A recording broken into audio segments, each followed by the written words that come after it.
Hi, it's KCCK's Culture Crawl. I'm Dennis Green, and my guests today are from the upcoming production of The 39 Steps at Iowa City Community Theater. Jaret Morlan, who's directing the show, is with us. Jaret, welcome. Thank you. Hello. And one of the actors in the show, Erin Mills, here as well. Hello, thank you. Nice to have you both here. Nice to be here. So I was saying before we rolled tape that I know two things about 39 Steps. Number one is it's from a very early Hitchcock movie, and number two, it's really funny. Yes, both accurate. So and so that should be enough reason to go right there. So done, right? Yeah. That's all you need to know. So first off, I know that the Iowa City Community Theater had to move out of its longtime home at the Johnson County Fairgrounds. So first off, where are you? We are performing at the James. Oh, excellent. In Iowa City. It's it's just a great multi-purpose space. Yeah, they did a really nice job with it. It's I think this is the second show ICCT has done there this season, so we're not completely breaking ground in that regard, but it's good. We move in 2 days. Okay. All right. Well, then for those who know even less about the 39 Steps than the little I know, Jaret, give me the little summary of what's going on. Yeah. So what I've been telling people is that it's sort of your classic Hitchcock story of a man who gets swept into an espionage story unwittingly, and then with a whole lot of Monty Python thrown in there. Oh, okay. So you take that Hitchcock story that is typically like globetrotting and there's lots of characters and whatnot, and then we have 4 actors who play all of the parts. Okay, so North by Northwest meets referenced the Holy Grail. Yeah, that's a really good way of putting it. So there you have your lead guy, and then Erin plays the 3 leading women characters, and then we have 2 actors who play everybody else. So there's lots of zany, comical aspects to it. Lots of people running around, doors slamming. Running around, costume changing, hat changing. So when a show like this is adapted, and it comes from, the source material, is a dramatic film, and the playwright obviously makes the chance to take this in a complete different direction. So as a director,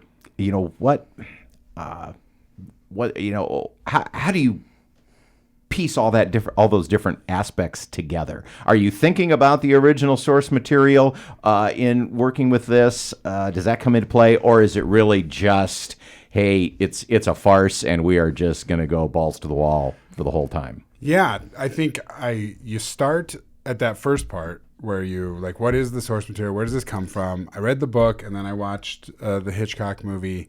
I required all my actors to watch the Hitchcock movie so that we all had the same baseline starting. And then you start to problem solve and go, well, this is funnier than staying true to the movie, so let's do this.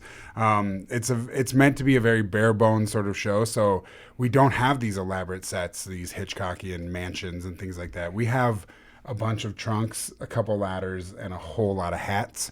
So to recreate these moments like hanging from a bridge or being chased by an airplane, like you just sort of have a lot of fun with like, how do we create that so it communicates to the audience what's happening, but is nothing like the actual movie. So this is not just a kind of a takeoff on this particular Hitchcock project. This sounds like it really pays tribute or makes fun of or pays homage to a lot of stuff that those of us who watched Hitchcock films. All the above. Yeah. I think if you're versed in Hitchcock, there's going to be a lot of Easter eggs and things that will make you smile for sure. Except for Hitchcock walking on stage himself. We can't make that happen. Right?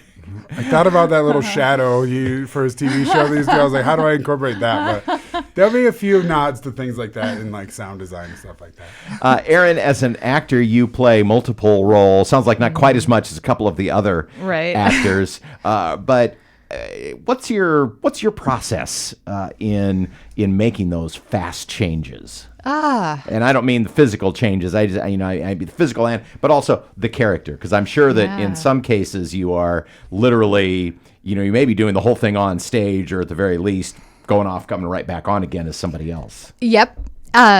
Well, fortunately for me, it gets to be dialect driven because they're all from different areas and they have distinctive accents. And so that leads the transition, really helps get me into character.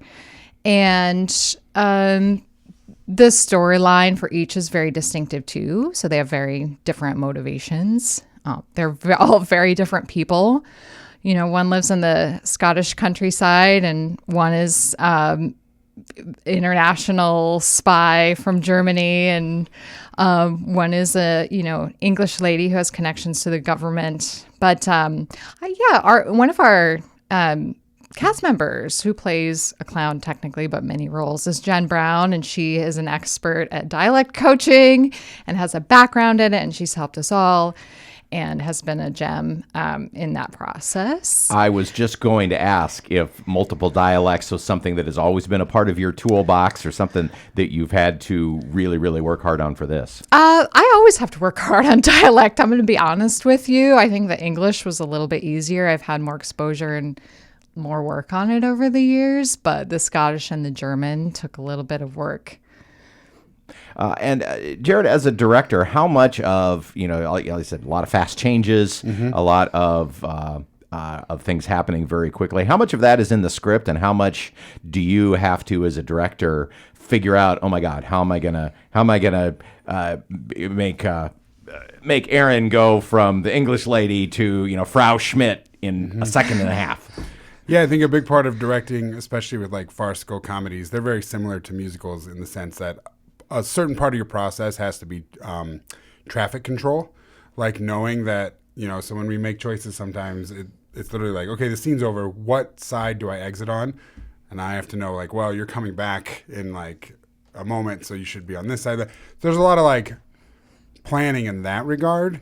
But I do think that the best way to approach shows like this is to be open to playing. And so I will typically have an idea of what I want it to look like, and then we'll just play with it for a little while, and then we'll start cleaning it up. So I'm a little more on the playful, let's fix it as we go kind of knowing where things have to be is a good place to start. But then I think you're open to messing around. Pacing is so important in a show like this, because if it moves too slow, it's really boring. But if it moves too fast, you lose people.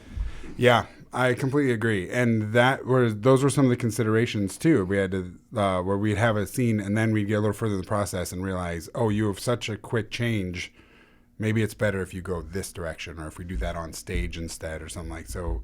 It's part of the problem-solving process as well. You mentioned hats and trunks. So many hats, Dennis. I spent yesterday organizing the hats. I didn't tell you that, but there's so many hats. And for your props people, keeping all that stuff straight and making sure that the actor is what they need is placed in their hand right now. Yeah, I would put we have a Google spreadsheet that I would put up against anybody's organizational tools. Like it is robust and thorough because it's community theater. We're all contributing to the different props and costumes and stuff like that. So we had to have a way to keep it all straight because there are hundreds of costumes and hats and props. Okay, Erin, of the characters you play, which one's your favorite? Oh, this is a great question. I don't think I know this. Yeah. First answer, Annabella Schmidt, the spy character. Oh, so when I said Frau Schmidt, I was actually right on. I laughed. Yeah. I think that's the joke too, right? Yeah, it's so stereotypical. Yeah, she's just so dramatic and fun, intense. So Jaret actually thinks that this play was written around her role in the movie. I actually think it might have been Richard Hannay who inspired this play in the movie. I just think he's so charisma free. That's how I described it. But she's also hilarious in the film. They're supposed to be serious, of course, in the film, but looking back on it, the acting, I find it funny. Well, it sounds like when you watch the film, which was, played for the time, I think fairly straight. For sure. But it's probably easy to watch that now and go, oh, I totally see how the playwright saw that this could be hugely funny if we do a few of these things. 100%. That Erin's exactly right. Is I think that I could see a playwright looking at this and going like, we could have a heyday with making fun of this. Yeah. And you even mentioned like his stuff in the script, and I was gonna say no. In this particular script, I feel like the the writer was almost daring the directors to come up with stuff, because he'll describe this crazy cinematic thing on like this bridge, and you have like ladders, and you're like, what? How am I supposed to do that? So I think he has a lot of fun with it, because I think he is very much making fun of what is very much a proto Hitchcock. Like if you watch it, you can see. Well, it was very early, right? Yeah. And you can see the things that don't quite work that he would perfect later. Like this is a very much a North by Northwest type of story, and this particular actor, I don't know his name, I apologize to him. Is no Cary Grant. Yeah, exactly. That's kind of what I was expecting when I watched the film, and I thought, milquetoast was the word that you used, Jaret. But that's part of what makes the show, especially the play, so funny. The play is 39 Steps, the Iowa City Community Theater at the James, opening November 11th, or November 8th, right? Yep, November 8th, yep. And running for week from today. Okay, and we're running 2 weekends, yeah? 2 weekends. All right, and how do we get tickets? Tickets can be purchased online at the Iowa City Community Theater website. Just give that a quick Google. Which is, I think, iowacity.communitytheater.org, I believe. I think that's true. I probably should have known that. I think it is. Also has a Facebook page with more details. And I don't know if there's any other social media outlet, but Facebook is a good one for ICCT. Well, this just sounds like a blast. If you love comedy, and especially if you've ever enjoyed classic Hitchcock films, sounds like there's going to be a lot here for you. It's fast paced. It's creative. I think it's family friendly. There's nothing in there you should be concerned about. I really think it's just a good time, and it's really quick. Every act is about 45, 50 minutes. So. Mm-hmm. All right. Well, 2 acts. Opening the 8th of November, iowacity.communitytheater.org if you'd like more information and tickets. Well, good luck with it, and thanks for being with me. Thank you so much. Thanks, Dennis. You can hear The Culture Crawl live on the radio most weekdays at 10:30, on demand at kcck.org/culture, or subscribe using your favorite podcast player. Watch our videos on the KCCK Facebook and YouTube channels. Our producer is Lydia Kilgore. The Culture Crawl theme is composed by Vivian Shanley. I'm Dennis Green, and I'll talk to you later.